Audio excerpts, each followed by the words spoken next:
All right, well, we will go ahead and get started. Let's see here. Welcome, everybody.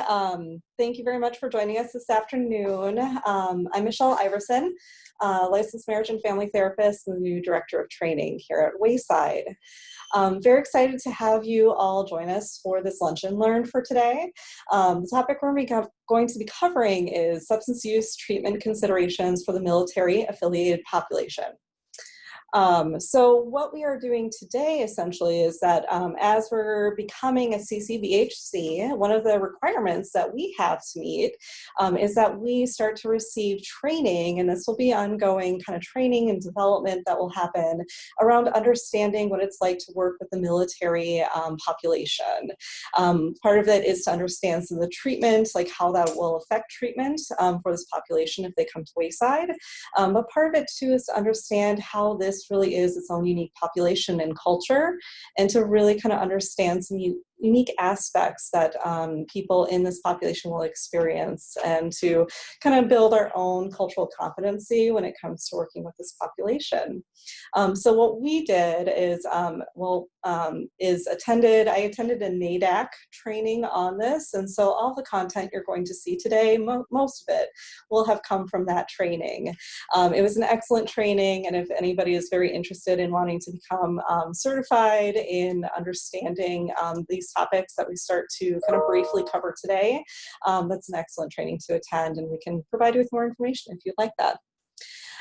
So as part of this training as well too, what we're going to be doing is certificates of attendance for after it's done. We can send that out to each individual.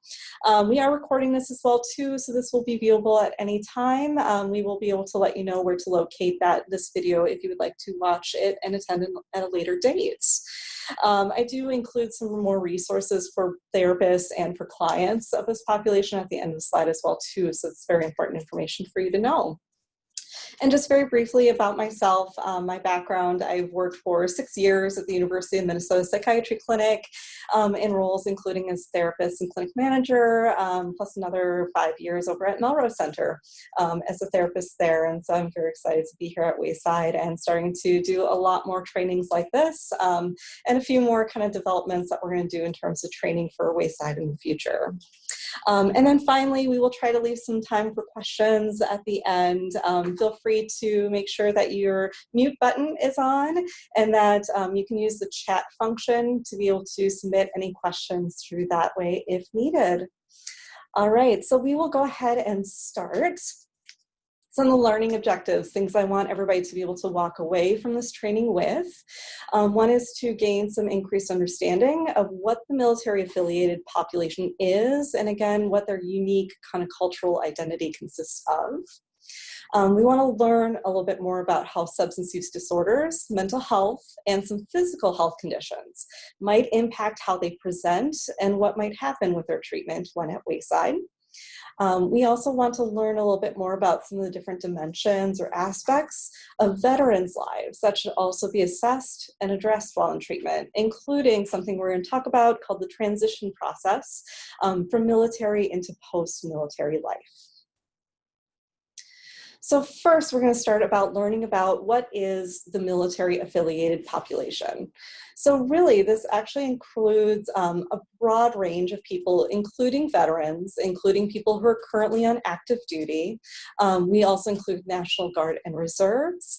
But I think really most importantly, a population that probably gets missed a lot is the military spouses, partners, and their children. Because we have to keep in mind, as much as we will start to learn a little bit more about how the military culture really kind of often has their own language, their own norms, their own values.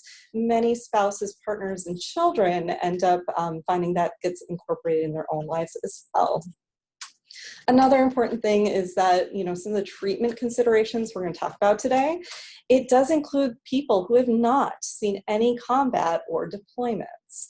Part of what we're going to talk about later on with PTSD and with traumatic brain injuries, a lot of people have assumptions that really only happens to those who have seen combat, who have been deployed.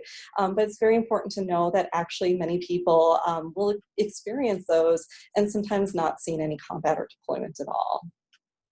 Another really important thing to know about this population is it's very unique in how cross-generational it is. So when we think about, we are currently in the post 9/11 era of combat, and veterans that are really involved in this particular era, they're ranging in age all the way from their 60s to now minors who haven't even enlisted yet. So you actually have the possibility where you have 3 generations of family, and they could have all been involved in the same post 9/11 era of combat. And that can be something to be to consider and think about as part of the treatment. So just for general knowledge and information, I think it's good to review what are the current branches of armed forces that we have currently. We have the US Army. That is the largest and the oldest of all the branches. We have the Air Force that previously included both air and space, but of course, as we'll review in a second, space has really branched off into its own with the US Space Force now. We have the Navy, which involves combat and security at sea. We have the Marine Corps, which is an amphibious and a ground expeditionary force. We have the Coast Guard. That one's the smallest branch, and that really covers maritime law enforcement. And then, of course, the Space Force. That is our newest branch, but it consists of what's called the Air Force Space Command. Used to be part of the Air Force. That was actually formed back in 1982. So essentially, they took that subset of the Air Force, and that's what they used to kind of build and develop the new Space Force branch. For the National Guard and Reserves. So with the National Guard, it's important to know that each one is maintained and is organized by its own state. However, they are available for federal use if there's ever a need. An important difference between Guard and Reserve, with the Guard, there's only the Army National Guard and the Air Force National Guard. So those are the only 2 branches there. But with the Reserve, every single branch has its own reserve. And instead of being affiliated with the states, the reserve is really just part of the federal armed forces. There's a lot of similarities between these 2 as well, too. Both are part-time. They commit to working at least 1 weekend a month and 2 weeks a year. Both can potentially be deployed overseas, but often they are activated more stateside for local emergencies and disasters. The military affiliated culture. So this population really has its own culture. When we think of culture, we think about their specific social behaviors, norms, values, goals. They are being shared by and with each other. But even with that, larger culture of the military, every single branch has its own unique kind of subculture as well too. Their own unique structures, their own unique roles and terms that they might use only in that branch. Large part of this culture, a big takeaway from the NADAC training for us to know is that there is very much a mission first and task oriented mindset. This is very instilled during training, and this tends to be the mindset that is kind of reinforced over and over again during their training, because that's what's going to help them be most successful as a team, as a unit. And that's why what's really important to know about this particular culture, there is an emphasis on collectivism.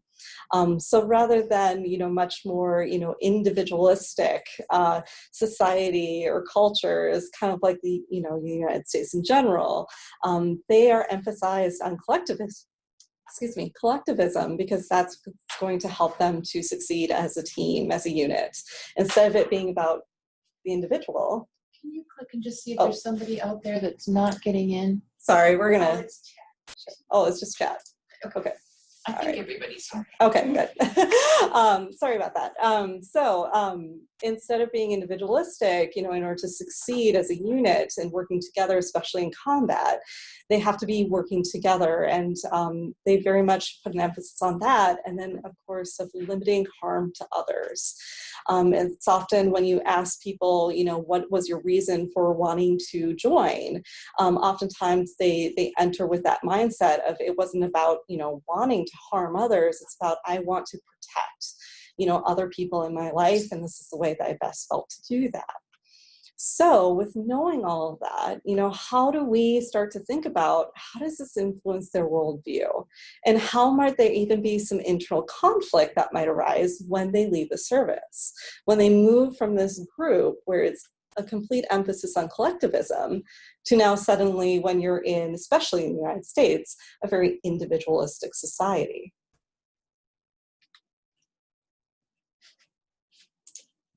There we go. So part of with becoming culturally competent, especially with this population, we first need to start with building some more awareness and some more knowledge. One takeaway from NADAC is they really would like us to start to become more knowledgeable about what is our client's history with serving. There are so many different combat zones and different military operations. A couple are listed here. We've got, of course, for the different eras of combat, starting from World War II, and we start with World War II because that would be, the oldest known kind of surviving veteran at this point would be from World War II, into what is currently that post 9/11 era. And we can really kind of know that there's, a lot of differences in what that veteran might have experienced depending on what era they served. And even with knowing eras, it's very important to also know what potential combat conflicts they could be in as well too. We have the pre-9/11 combat conflicts listed as well as the post. And to know there can be significant differences even in between combat conflicts that were very close to each other. Certainly within post 9/11, there could be significant differences between what it was like to serve during Operation Enduring Freedom versus Operation New Dawn. Some of the takeaways from NADAC include that there's a lot of common theme experienced by this population when it comes to treatment. There's a lot of stigma currently. For a lot of people seeking mental health care, there's a built-in mindset that it might be mission compromising or it would be a sign that I'm unreliable, especially again, thinking back to that collectivistic worldview. They also found in research, though, that was very interesting. Even with that kind of stigma and mindset, veterans were often more likely to encourage other people to seek help. Again, I think it kind of harkens back to that idea of limiting harm to others, of wanting to help the whole. They were so much more likely to encourage their other vets to seek help, but then discourage it for themselves. A very important takeaway as well too is that that's very important for us when it comes to our treatment with them. They might try and protect our feelings in session by shutting down. And it's with this idea of, again, limiting harm to others. I'm going to spare you from feeling the emotions I am having, right? So I'm going to shut down. Not because of the work that we're doing, not because of, anything like that, but I'm going to spare you by doing that. They may also take on too much responsibility for any perceived failures. And again, thinking that the population includes spouses, partners, children, they also might operate with this idea of everything else comes first. Like, I never put my needs first because we have to put first, whatever it is that the veteran might need. But also, I think really important to know from research that, the spouses, the partners and children, they are incredibly highly adaptable and resilient, which makes sense, especially if you have a family that's had to move constantly and all over the States and maybe even all over the world. What was really important to note too, though, that NADAC wanted to really emphasize, this is also true for veterans, but their experience is that the resiliency just gets worn down from repeated negative experiences over time, especially if they have deployed multiple times, especially if they had very long deployments as well. So I really want to highlight that there were some very helpful questions to ask that were offered by NADAC, especially when it comes to wanting to, really kind of offer up this idea of with any culture, we want to seek to understand their individual experience as well. And so what they offered to, as you're seeking awareness and knowledge, not only of the culture, but of that individual, to ask these three questions. Why did you enlist? Why did you choose the branch of service that you chose? And then why did you choose the specialty that you chose? So as we're becoming more aware and knowledge around this population, we also want to start to build sensitivity and then confidence with working with them. Like with any culture, as I said before, we can't assume what their experience is. Some people will assume any deployment at all will automatically cause PTSD. But we have to keep in mind, they have to meet criteria, and the actual criteria for PTSD is only met in only about 11 to 20% of the population. There's a lot of fears, that individuals will have, that there might be judgment from society, from other people around them, that they might also internalize as well. So this idea as a veteran or as being just an active part of the military, this idea that I'm a villain or even I'm a hero on some kind of a pedestal, right? Are other people assuming that of me? And then do I start to internalize and think of that as myself as well too? I actually included on the side here this picture, and what it is, if it's a little hard to see, we have a picture of a veteran who did art therapy and he created a mask. And so he tried to use the mask to show on the outside what he was feeling on the inside. That was the assignment given to him. And so it's a little hard to see, but essentially it's like a human face that's distorted with kind of like that Hannibal Lecter kind of style mask right below covering his mouth. And here's what he said about why he created it. He said, I was just going through pictures and I saw the mask of Hannibal Lecter and I thought, that's who I am. He's probably dangerous. And that's who I felt I was. I had this muzzle on with all the wounds and I couldn't tell anyone. I couldn't express my feelings. I think that was a very powerful example of how he had internalized this fear of this villain role, and then was having, essentially not only that fear internalized and that judgment of himself, but then also feeling as though he couldn't share and express this with other people. It's very important to know too that going back to why we need to think about not only people who have deployed, can be trauma and there can be stress even in times of peace. Cold War is probably the most obvious example of that, even though technically looking back we were in a time of peace. It certainly didn't feel like peace at that time, and there can be a lot of trauma and stress experienced by anybody who is serving during that period. I thought this was very interesting statistic as well too. They did a survey of not only just public or civilian people, but also service members, and 75% from all of those people surveyed all agreed that the civilian population does not understand military culture, which I think highlights even more so why this is so important to be able to learn about and to understand. And then finally, just another kind of takeaway to understand as we try and think about this population a little bit more, very much a fear, that I don't want to be seen as broken. Rambo was a reference that came up quite often during the training as well too, this fear that people see that image and then I'm going to assume that I am, oftentimes it's with veterans, right? I am a veteran. I'm going to be seen as like I'm unhinged. I'm like a bomb that could go off at any moment. And we're really trying to break down and kind of stop the stigma and assumptions that come with that. Going into substance use and mental health, a couple statistics I think are very important and things to kind of keep in mind with treatment. 1/3 of those seeking substance use disorder services also have PTSD. This population is 4 times more likely to have PTSD than civilian population. Oftentimes the primary substance that NADAC reports being used tends to be alcohol, but also common are opiates, marijuana, pornography, and caffeine. Important to know too that many people, what ends up happening is that they get started on pain medication when they're in service, when they get injured. But because of really significant kind of gaps in treatment after service, many veterans are then kind of find themselves being led to heroin use later because they're not getting, comprehensive treatment to be able to kind of cover those gaps. Also really important to know there is very much drinking culture, and that's both celebratory but also used as a coping mechanism and often very normalized.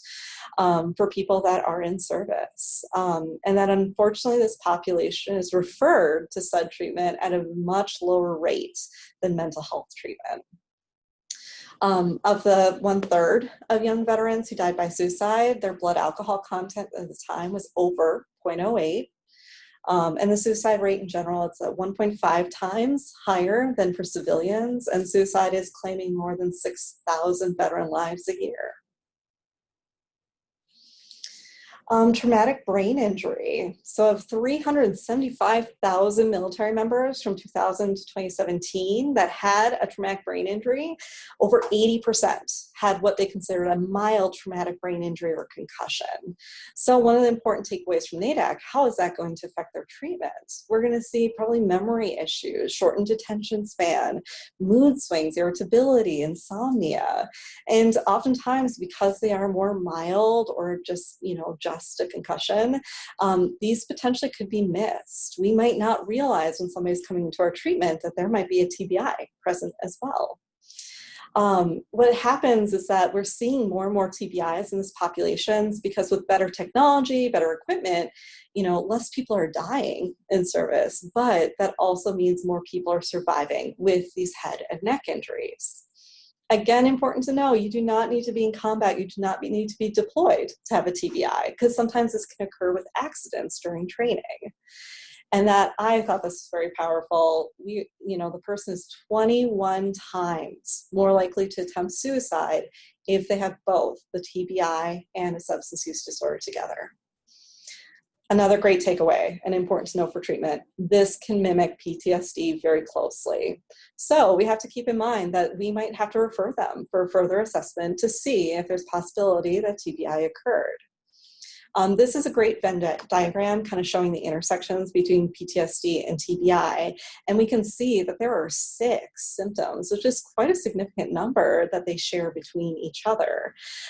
So sometimes there have been mistakes made in diagnosis where somebody was catching on to some of the 6 in the middle, assumed and maybe even diagnosed with PTSD, but actually there was a TBI occurring instead. So I think this is very important information for us to know.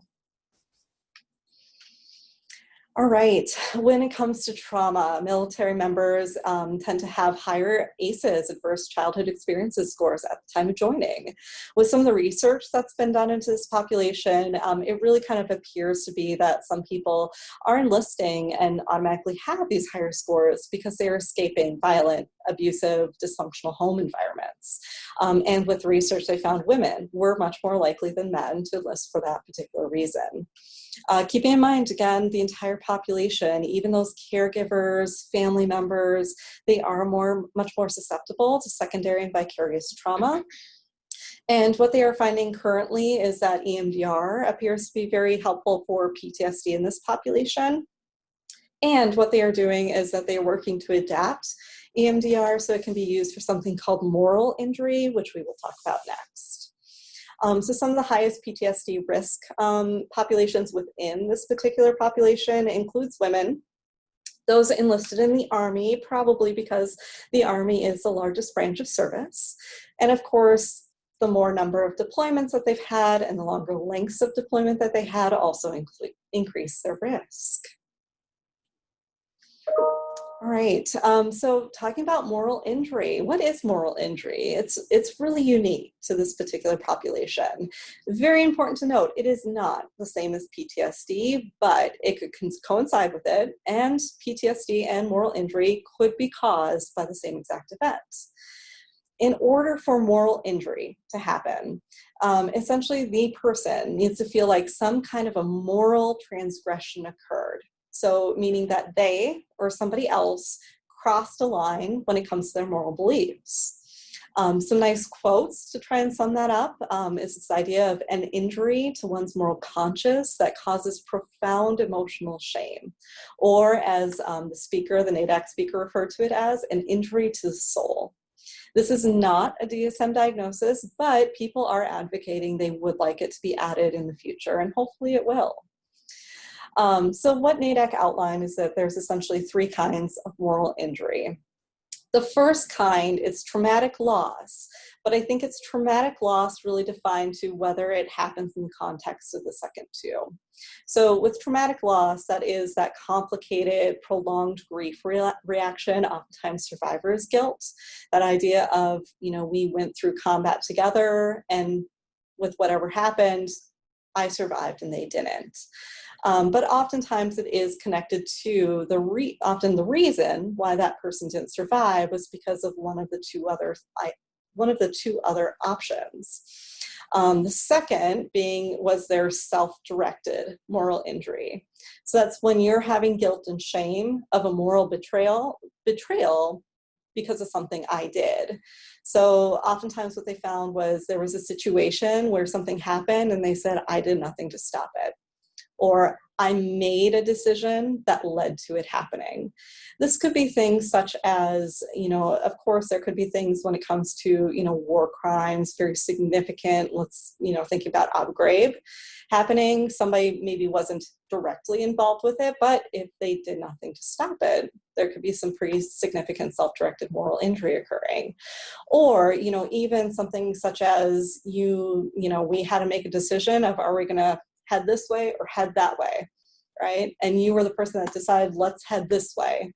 And then something bad happened when that occurred, right? Even though you had no idea what was going to happen, there could be that self-directed moral injury of, I made the decision, therefore it was my fault it happened. The other directed moral injury is really defined by, I have moral disgust and anger because of the action of somebody else. So this is often more directed at superiors, other people, sometimes in their decision-making, sometimes in, again, maybe war crimes, things that have occurred that's causing that anger and that disgust.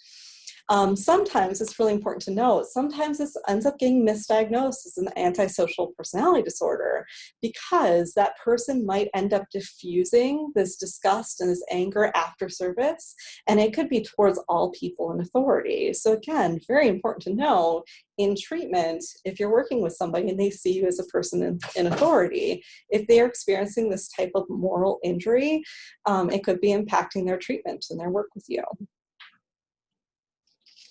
Military sexual trauma. So MST, that's sexual assault or repeated threatening harassment while in the military. This has, of course, been in the news more often, deservedly so. And just like with any other type of sexual trauma, women are known to underreport. But they have noticed with the research that men will underreport at an even higher rate when it comes to MST. If there's any occurrence of MST to any member of the military, that greatly increases substance use, suicide, self-harm, anxiety, depression, and their PTSD risk. Oftentimes, what is classified as MST is being reported by military members as, oh, it was a part of my hazing, or it was a part of, punishment because I did something wrong or I fell out of line from my fellow service members, especially when it came to the men. I think it's very important for us to know any veteran, completely regardless of what their benefit status is, they can get free MST treatment through the VA. Every single VA center has their own MST coordinator, and they can refer outside of the VA for them if for some reason the client would prefer to not work with the VA for that treatment. And then, of course, veterans from all backgrounds of experiences. We're talking all genders and ages, ranks, branches of service, racial, ethnic backgrounds, sexual orientations, religious backgrounds, and all physical sizes and strengths. And there is some wonderful resources from the VA and how to talk to men, well, both women and men, but especially for men, for how to kind of help them identify and be able to receive help for MST if they experienced it. Another really kind of unique aspect about this culture, especially for the veterans, is something called transition stress. If you can see the cartoon I put in there, it's actually created by, I believe, a former Navy veteran. He says, it says, management is concerned that you haven't fully embraced your status as a civilian, as he's sitting at his work desk with his helmet on. So it's important to know we might have clients who are in that transition phase. They're going from military to civilian life, and why is that important? There can be some very unique psychological impacts that process has, and there is actually very little support from military programs, from the VA, to really help them to move from that military to post-military mindset. With the NADAC speaker, who I'll talk about him at the end here, but he actually is a veteran himself that was teaching us this information, and so he went through this transition stress, this post-military change in mindset, and he's a counselor himself that specializes in working with this population. And he even himself really said there is support from the VA and from the military on how do we help you get housing and how do we help you get a job. But he's like, there was nothing there to really support that psychological transition. And so a couple things to note about that transition, what's really unique about it. There's often a significant impact in this idea of a loss of identity and mastery by that veteran that really impacts that stress.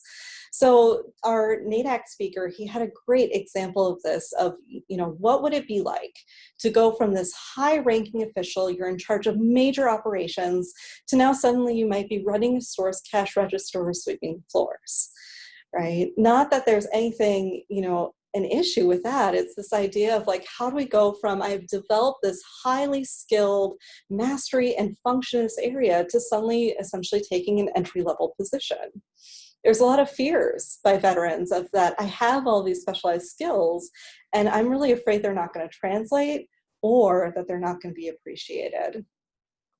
There's also a lot of, idea of this loss of identity from when we're moving from a collective unit to this much more kind of loosely connected civilian society.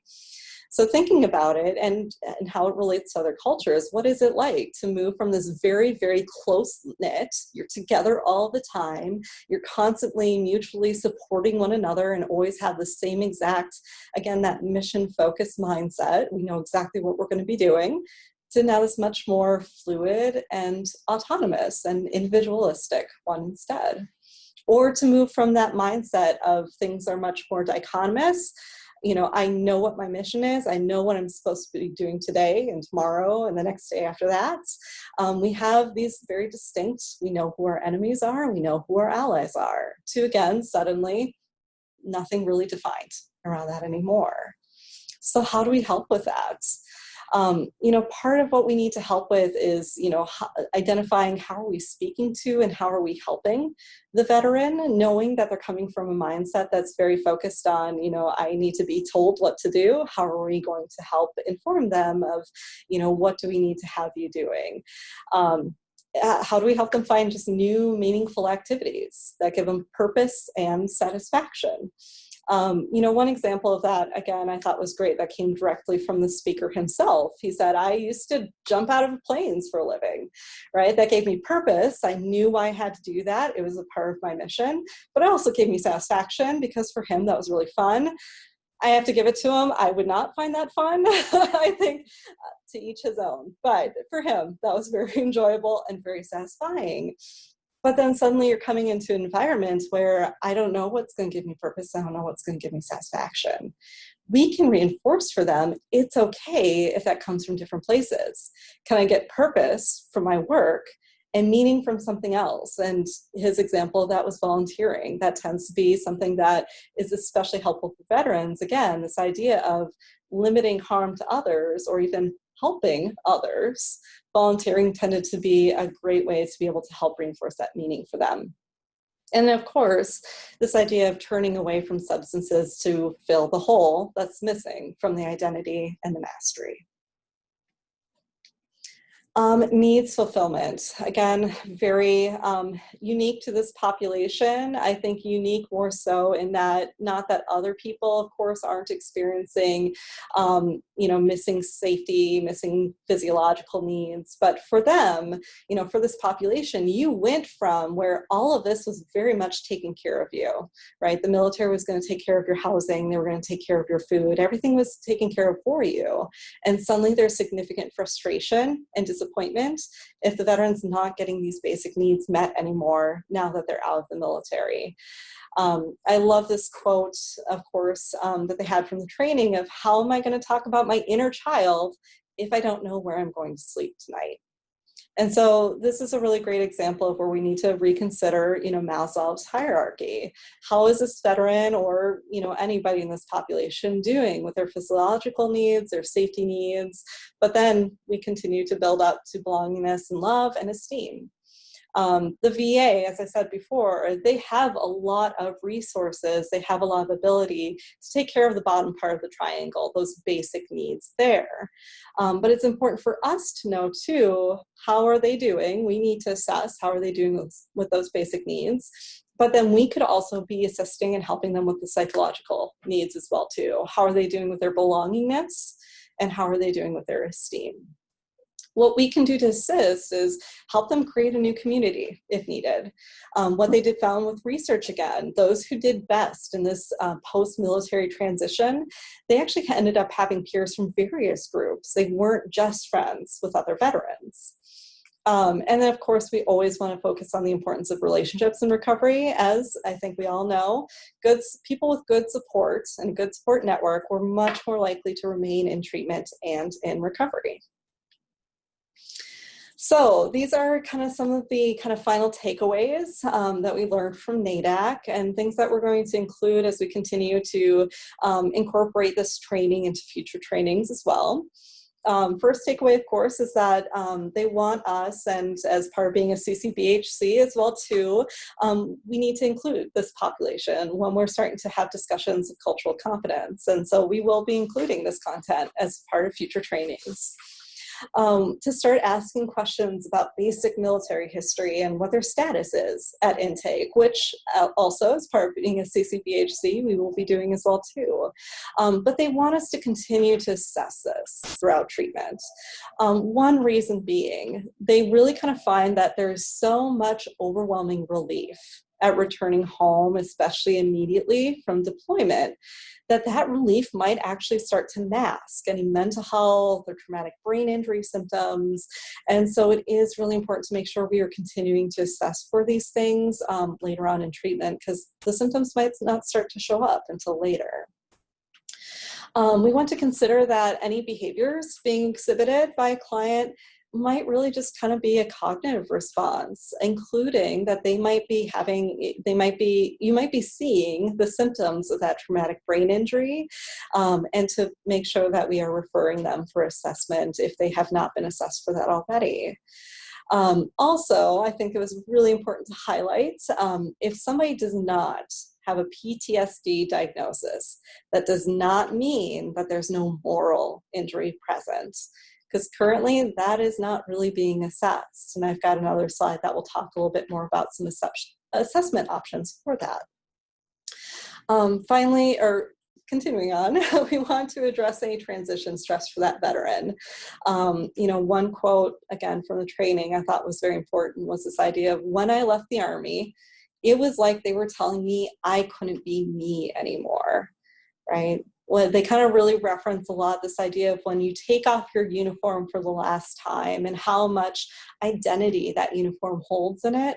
I take it off for the last time, and they talk about how I put it in the corner, and then you kind of have this realization of, if that's not me anymore, who am I?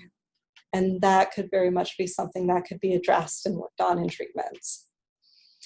Of course, we want to, be checking if there's any potential for countertransference, including if we have any assumptions or feelings we have about war in general, the military in general, to make sure that that's not having any kind of a negative impact on the treatment for the client. Really bring it back to, the focus is on the individual in front of me, and they could have their own reasons for joining. I could be making assumptions about that. So this kind of harkens back to those 3 why questions, and why, those are so important to ask, to really kind of get down to an understanding you as the individual, why did you join, and to help me better understand you, right? And then how you were kind of probably had that mindset and everything else kind of formed by that culture later on. And then finally, to help advocate to reducing stigma for this population. We want to try and continue to increase therapist confidence with working with people in this population, and then finally work to create some systems change so we can get better treatment for them as well. All right, a couple of things at the end of the slides here I want to provide for you just as some resources. There are assessments for moral injury. There's a couple of them. We've got a 20-item MIQ, 9-item MIES, 17-item EMIS.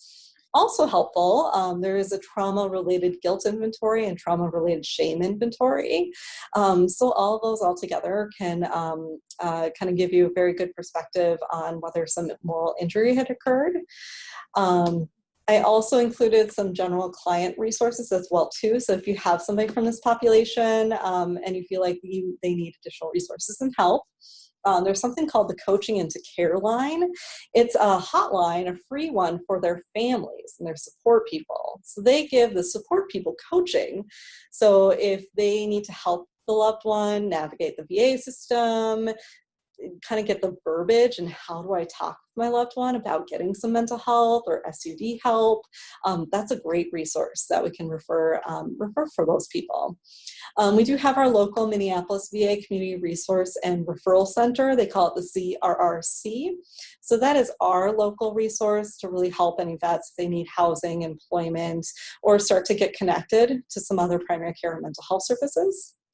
The Wounded Warrior Project, that's a national program that also offers resources. They actually run local peer support groups in Minneapolis and St. Cloud. And of course, meetup.com, they have their Twin Cities Military Veterans Group. So it's really geared towards vets with a range of activities that they can do together to really kind of build up that peer support network. I included therapist resources as well too. So Dwayne France, he was the NADAC speaker that I referred to earlier. He is a fantastic speaker, a great resource in this area. He's written a couple of books that I've listed, and he does a couple of podcasts as well too. There's a couple more kind of books and resources recommended by him. There's a specific kind of a treatment program called Impact of Killing, IOK, plus a couple of books, Adaptive Disclosure, Man's Search for Meaning, which he said was a very powerful tool for him. And not only did he read it before joining the military, but then he read it after he left. And he said that was a very meaningful book to him and starting to understand kind of his place in the world as well too. And then there is a moral injury workbook as well too, using ACT skills for clients. And these are the references. So I think that concludes our training here. We do have a little bit of time left. So if there's any kind of questions, comments, anything like that, you can enter that into the chat box and we can go through them. Any at all? No? Okay. Well, we'll give it a couple more minutes in case anybody does, or if you have feedback in general, it being my first training here, anything that you might need from me and just training aspect.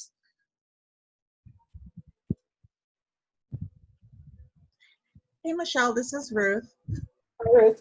Hey, and I just wanted to remind everyone as well that Lutheran Social Services also provides veteran resources as well, and they're one of our partners for this project, in addition to Guild, who we just recently heard from, Hennepin County, People's Center, and Kai Shen Clinic as well. And so just want people to know about those partners, and when we have our check-in on Wednesday, we'll make sure to raise that information up again so people have that as well. Great. Thank you.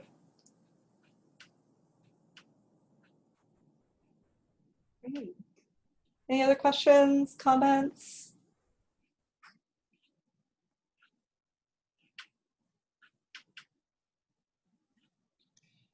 Is there a specific substance that they see a higher rate of using? Is like alcohol or meth, or do they have any statistics on that?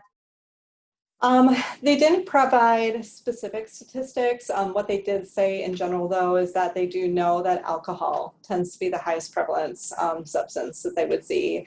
Kind of like noted earlier, of course, there were, instances of marijuana, opioid, other substances being used as well, but alcohol far and above tended to be what they saw people using the most.